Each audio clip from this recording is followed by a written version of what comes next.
Sa pagtatrabaho patungo sa tagumpay, mahalaga rin ang pagiging bukas sa pagkatuto at pag-unlad. Huwag mong takasan ang mga hamon, kundi harapin ito ng may tapang at may lakas ng loob. Ang tagumpay ay maaaring magdala ng iba't ibang kahulugan para sa bawat isa. Subalit ang pangunahing susi ay ang sipag, dedikasyon at positibong pananaw.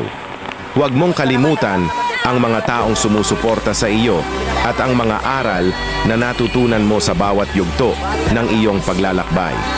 Sa pamamagitan ng pagpupursige at pagiging bukas sa pagbabago, ikaw ay tiyak na makakamtan ang tagumpay na iyong inaasam.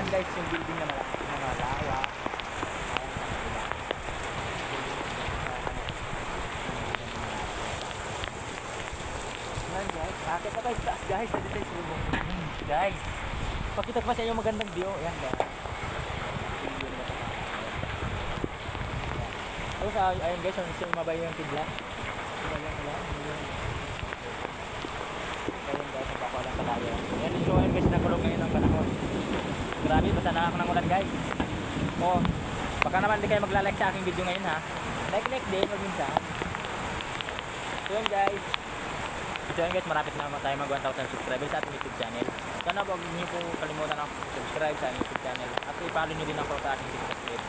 Ito na ginagawa ko na nga po guys ang paulan. Para sa inyo. Sobrang saya magpaulan guys. Namiss ko din kasi nung kabataan pa. Anong bata sa akin. Ito pa rin dito.